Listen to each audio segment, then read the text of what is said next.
Thank you to Leeds City College for that really valuable insight into how they've been running their courses. My name's Dan, I'm part of the sales team here at SimmerSkills, and today what we're going to do is take you through some of the amazing and essential pieces of equipment that we think is really going to help your second years prepare for not only their clinical placements but also their end of year exams. Okay, so now what we're going to do is just go through some of the essential pieces of equipment that I was just referring to. So first of all, we have here is our hospital bed, which is completely realistic as to what it would be in the clinical setting. So being able to have your students manipulate this bed through the motor gets them really ready to how they might be mobilizing and moving patients with moving and handling, and also, you know, really keeping that patient-centered care and communication to whilst they're moving. We also have our wheelchairs down here, so if you are practicing moving and handling with, say, a hoist that we also can supply, they're able to move those patients to get them comfortably and safely into the different positions. We also have things like our drip stand with our IV bags to simulate people that are having fluids and things like that, to make sure that your students understand what they are and make sure that they're using them safely and appropriately. We also have our fantastic head walls, which can really enhance and immerse your students into the clinical environment to make it feel as though when they are with you guys doing their simulation, to make it really feel as though they are in a hospital or a clinical environment, just to make sure that they understand and use each part of it correctly, and so they can see what others are using. We also have these fantastic pieces of equipment like this, our crash trolley, that goes through and is full of all different simulated drugs and different areas of the clinical area that they would need to use. We can go through and we can use this fantastic hand hygiene model to go through and make sure that your students really understand the importance of hand hygiene while they're not only in the college but while they're out in the community and in the clinical environment as well. Moving on, we have Juno, who's sat in our bed here with one of our fantastic face masks to really enhance the fidelity and realism of the students as they're going through all of the different environments. What we can do with Juno, I'll just give you a very quick overview, is things such as eye care. You are able to give eye baths and put fluids back through the eyes. With things like Juno as well, you can put different NG tubes and different airway adjuncts in there so your students are able to see what it looks like and the care around that. We're also able to do oral care and denture care, so you can take out the bottom set of teeth and practice doing that, and then they just slide back in with magnets to sit there. Moving down, Juno is also able to help with practical assessments in the way that we're able to palpate pulses, so we can take our heart rate, we can do manual blood pressures as well, so that your students can practice that over and over again. We're also able to change that, so we can have normal blood pressures, high, low, whatever it is that you guys are trying to simulate, you can do that as well. So as we know, one of the most difficult areas for the students to practice is in their communication skills. So it can be really difficult with any mannequin if they're doing it with peers in their classes, or even if they're doing it with yourselves as the teachers, as it doesn't quite give them that realism that they're looking for. They don't quite engage as much as they need to when they're going out into the clinical environment. So what we found is a piece of generative AI communication software called SimVox, and what that allows them to do is practice those really soft skills, having those everyday conversations that they're going to have when they're out in the clinical environment. So it allows them to talk to patients, and they can create their own scenarios which you guys would like to. Really, really easy. You can even put in past paper scenarios and they can just talk to them like that.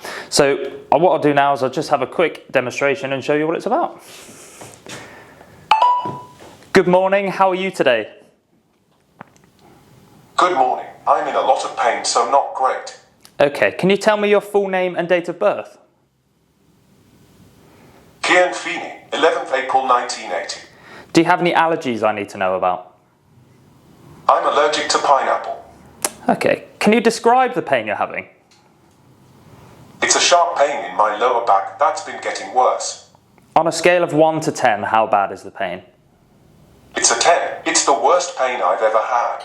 And are you taking any pain relief currently? I've been taking ibuprofen and paracetamol for the last 4 days. Perfect. And so as you can see from that little scenario that we've just run through there, it allows your students to practice things like person-centered care, making sure they're putting this patient at the center of what's going on and making sure that they're the most important thing. It also allows them to take things like consent and to check that the patient has capacity to talk to you about what's going to be happening in the next few minutes of that clinical scenario. So at the end of the year, we know that the students have their assignments, and no matter what specialty that you're teaching, we know that there's going to be two main areas that are going to be within the assignment. We've got physiological measurements, and then we have skin integrity. So looking at some of this equipment that's here on the table, we have different physiological assessment pieces of equipment, so you can go through and the students are able to place O2 sats monitors on each other to practice. We have in-ear thermometers, we have forehead thermometers, and then we also have simulated pieces of equipment. So for example, this arm here, you're able to palpate a pulse. You can hear cough cough sounds, and you can pump up and take a manual blood pressure. Now this allows the students to do this over and over and over again so that they are really, really comfortable. So by the time it comes to the end of the year, to their actual assignment, they're completely comfortable, they know how it works, and they can go through it purely focusing on the task at hand.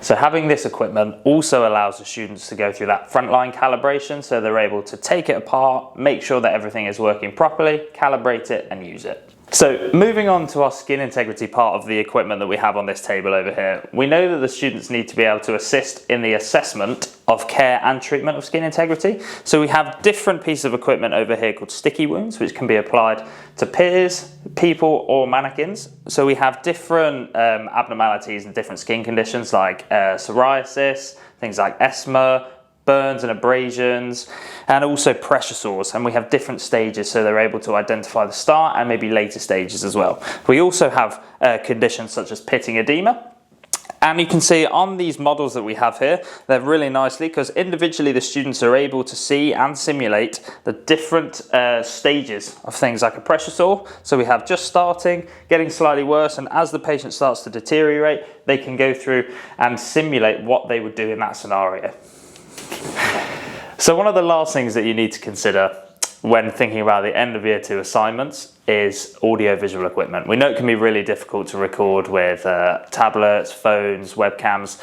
So we provide mobile and fixed AV units. And so what that means is you can have several cameras in a room, you can use it all year round, really easy to set up so your students get used to being recorded, so they're not only being recorded in that final exam, so the nerves really kick in.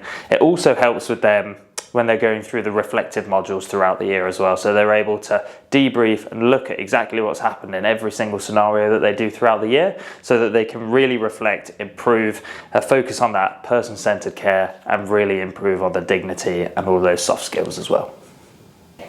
Thank you very much for watching. I really appreciate your time. If you'd like to know more information about any of the products that we have here today, please just visit our website, simonskills.co.uk. It's by no means an exhaustive list, and if you would like to see our T-level product guide, please let us know.